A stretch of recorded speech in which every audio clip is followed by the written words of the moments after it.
Hey guys, quick announcement. We just started a second YouTube channel called Ancient Presence Podcast, where we'll be posting our longer form podcast videos that we think are just too long to fit here on our main channel. And here we'll be posting little clips of those videos. We're very happy to start it off with the one and only Christopher Dunn and the Egyptian engineer Ahmed Adly, two engineers who we strongly disagree with on their views of ancient history, but with whom we still manage to have a very friendly and productive conversation. So we would love it if you guys could head over to the new channel and subscribe and hit the like button and all that stuff. It would really help us get that channel up and running. The link is down below and also up here in the corner. And of course there you can find the full 2-hour podcast. So thank you guys so much for watching and enjoy the show. First of all, I'm curious, have you seen our full 3-part breakdown video series on the Serapeum? And do you think that the advanced technological capabilities that you believe existed in our ancient history originated with the dynastic Egyptian civilization, or did it come from a civilization that came perhaps long before them that isn't exactly documented in any historical way? The answer to your first question is yes. I watched your 3-part series. To answer your second question, I will say that from my perspective, as far as the Serapeum, we have additions today to the tunnels that are confusing people. And so you get comments like, oh, you couldn't turn the box and put them in those alcoves or those crypts, when before they made improvements in the tunnels, those openings to the crypts were much wider, and now you have these I-beam structures and then this dressed stone that has closed off or reduced the size of the opening to the crypt. So there is that. That's a modern addition in the last, I would say, 20 years. I was there in 2003, and they were working on that at that time. And so that is an addition.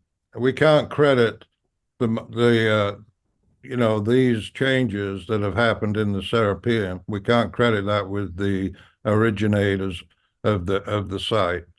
Would our archaeologists 10,000 years in the future look at that and see it as contemporaneous with the whole site? I don't know. But what I would say is that, to me, as a manufacturer, the best evidence and the most important evidence within the Serapeum are the boxes themselves. That is the best evidence. That evidence is, to me, is the most. I would say that it could not be what you would call intrusive evidence, or be introduced into the site thousands of years after the boxes were made. Or I would actually introduce a little doubt as to the contemporaneous relationship between all the stelae and the boxes. And so I would introduce just a little bit of doubt, because I don't think those steles are the best evidence. And I think that when you have you have a site that's like the Serapeum, and you take all the extraneous material out that is easy to move. It's easy to move in, it's easy to move out. You take it all out and you just focus on the structure and the tunnels and the boxes themselves. So I know that is probably would not be a popular idea with archaeologists or Egyptologists, and I understand that. But when it comes to sorting out what is the best evidence and what supports an argument as to how that evidence came to be, then relying on what is lying in the vicinity to introduce that to support your conclusion uh, may actually weaken it. It's because, you know, uh, it's like the pyramids themselves, right?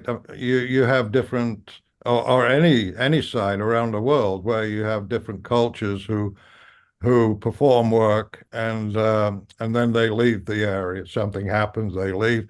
Uh, Another civilization, another culture moves into the area, and then you know the evidence of the previous culture is corrupted in some way. It's changed. That's just a fact of life. It's like the guy who built my house. If somebody in the future came to look at my house uh, and and credited everything that had been done to it to the original builder or the last builder, they would be wrong. It's been altered in numerous ways, and from what I understand, uh, from people by people with different skill levels. So so anyway, that's my opinion of the Serapeum. I I understand that it's a lot of work that you go through to do a deep dive into the source literature. You did a fantastic job. You got the Marriott's paper translated and available online, uh, and then you know, you basically are uh, basing your conclusions on the first person or one of the most notable people, first people that went into the Serapeum and started to document what was there. And that's certainly very valuable. Uh, but I know Well, also that sorry?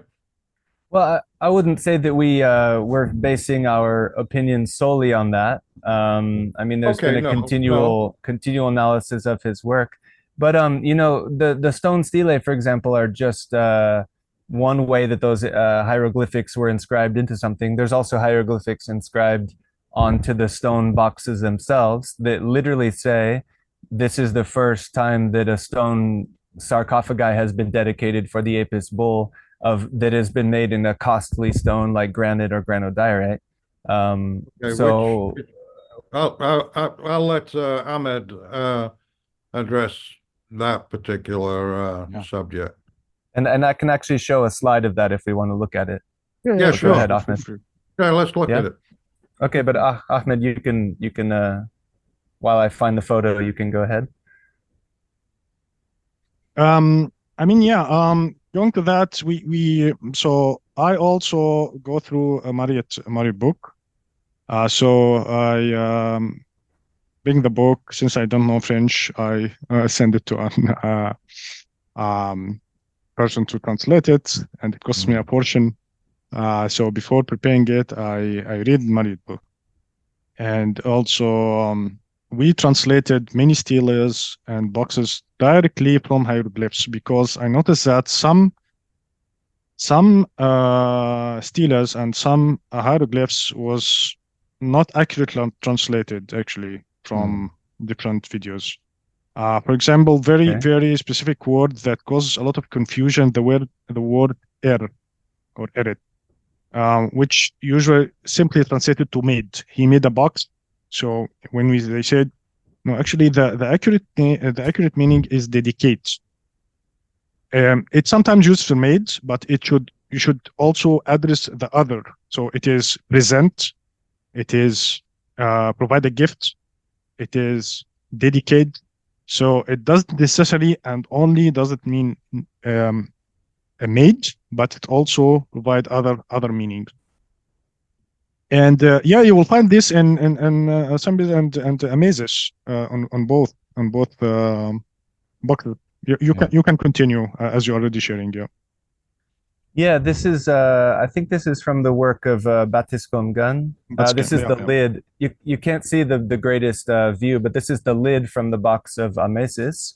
which is, according to the chronology, would be the first stone sarcophagi that was made here in this area.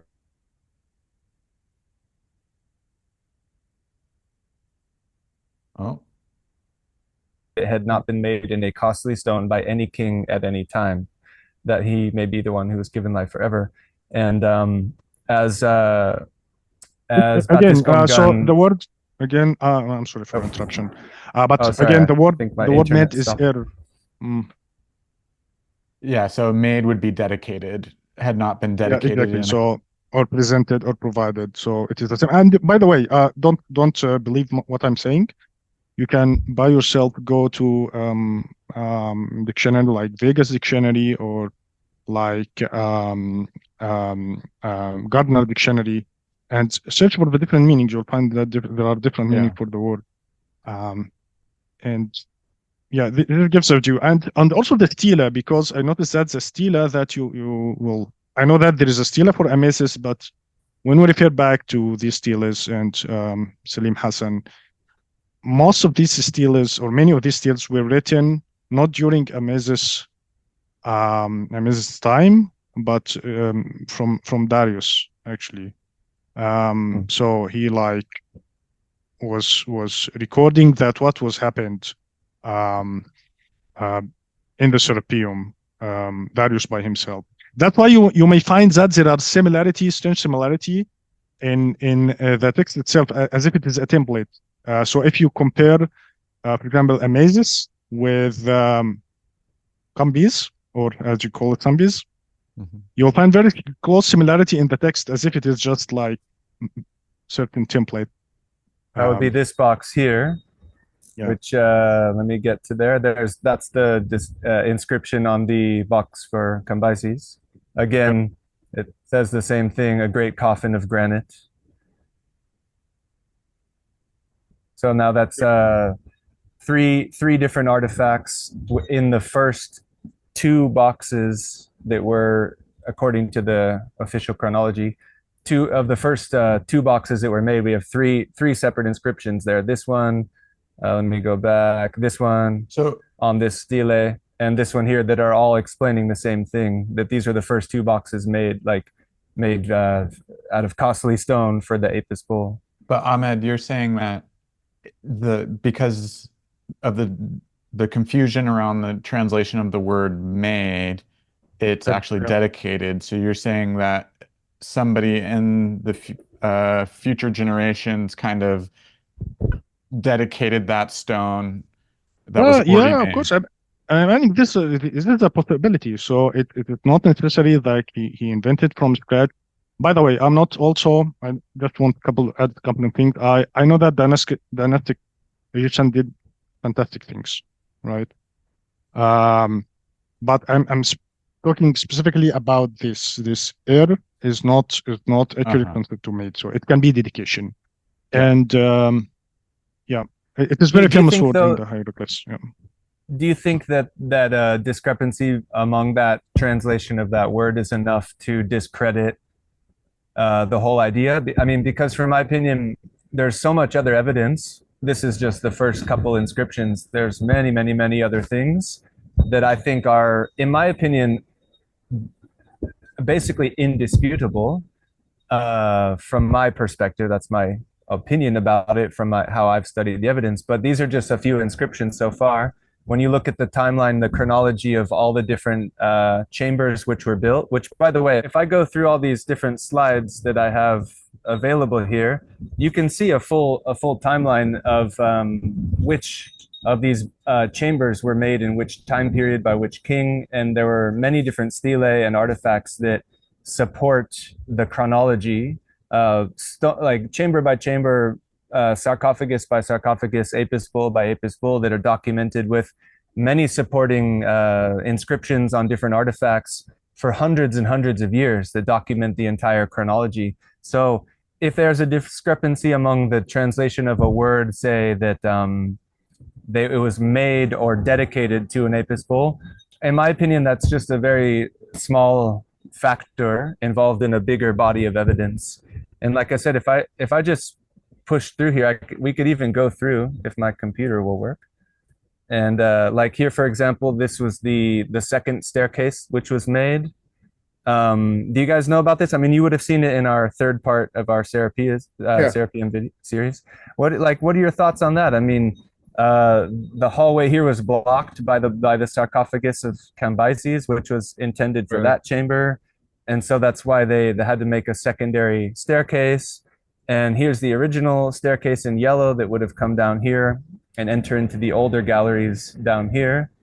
And then there's even documented in the time of Samtik that says he opened a new gallery, which would have been here, this doorway, which would have gone south and then into an east-west axis, you know, where they describe like emerging from the passage of the ancestors, they opened a new gallery, basically because the roof had collapsed. And you can see the timeline here that eventually then, because Cambyses' box was blocking the hallway, they had to make a new door here. And in order to do that, they had to cut through the original staircase, which is hard to describe, hard to explain that bit of evidence if you're not, you know, basing it off of the chronology recorded in all of the hieroglyphs. So the original entrance there's the new entrance. Then you can see the photo here where they cut right through there, and it left, like, they said it's a 10-meter drop. I think it doesn't look like that tall to me. And actually, we took a photo standing above there. Here's again, like the original entrance would have gone down this staircase. And then here where my mouse is, and here they cut this new entrance. And none of that would have made any sense unless we're following the official chronology. Here's a photo that we took. We were standing above that 10-meter drop-off, by the way. And here's this is the original entrance into the Serapeum, the old galleries.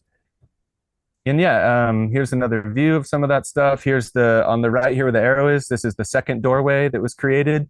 Behind that door is this box for Cambyses, which now is just blocking the door. And, you know, some people speculate that box was too big to move around the corner. I think maybe they thought it was cursed because Cambyses was a Persian ruler who, like, there's stories that are controversial whether he killed the bull or he stabbed it or sliced its leg. But anyway, I think maybe they just left that box there and decided to build a new door instead, which would have been here, which is, you know, would have led into putting a burial there. And a couple of chambers later, there's that doorway. A couple of chambers later is when you get to the first stone sarcophagus, which, you know, is this one that says Amasis. They dedicated the first stone sarcophagus ever to a bull. And then you can just follow from there, the chronology all along. This bull here apparently died a young life. And so they had to make the box in a quick time period. They didn't have enough time to really like perfect it. So you could say because the bull died a young life, that's why its chamber was small and why the box wasn't done to such a high level of precision. And on from there, you know, I feel like there's just perfect explanations based on the archaeological evidence for every single chamber in the entire Serapeum. I mean, there's so many points here to talk about, but in general, so first of all, I don't mind if there is any kind of renovation, changes, tunnel digging, moving of leads or even boxes from time to time based on needs. Because this is we see clearly in Giza, right? So it is very clear in Giza that we see these kind of changes. Second, about the chronology of the boxes. So we have a problem here that, you know, only 4 boxes have written inscriptions. 3 of them have names, and the other are not. And I know that in my box it was not very clear for me, because I think that was in the beginning of Egyptology, 1950 something, 1951. That there are many things that is not accurate. So, for example, this when we say that Ptolemy 5 or 6 is mapped to this exact box, why this exact box? Because not every time that the stela is found inside. Yeah, sometimes we find it inside, like Amasis, but not in all cases. So there is, in many of these boxes, I would say most of them are actually, there is some I'd say I don't want to say guess, but as um, um, like as best as they could deliver a connection between the box and the stela. And if you go to the very first person who started the Serapeum, the Grand Gallery, he was basmatic, right? So when we refer to the stele of basmatic, he say, then his Majesty gave orders to make renovation in his temple. So he is the first one, and he mentioned renovation, although he is the first one, so it should be new. It was made more beautiful than it had been before. Okay, I know some people will say, okay, he meant the lesser gallery, and he renovated, so he make a grand gallery. What caused other confusion for me that, okay, where is the box of basmatic? So he just he just dig it and leave it, or would there a plan for boxes for what was actually the long-term plan for it? So like everyone like put a box and Well, in that time, they would have just been using wooden sarcophagi. And there is the chamber there. There is a depression in the floor where they could have put a nice wooden sarcophagus. yeah. So it gives you the feeling that it was like somehow ad hoc, right? Like basmatic started, and then Amazes had the idea. Okay, let's put a large giant grand box. It was not planned from the beginning, which is a little bit strange for me. The next is, of course, I think Mariette stated clearly that that he have not found nothing, because I know this is also a debatable point, and until today, there's many Egyptian resources say that he found something. No, he stated clearly, like other than he mentioned clearly, explicitly, other than the boxes and the stela, nothing had been found there. So no bolts has been found, and even no remains has been found. By the way, I don't against the idea that it was reused for bull or for mummification. I'm not against it, but he didn't found, and even many boxes was not used.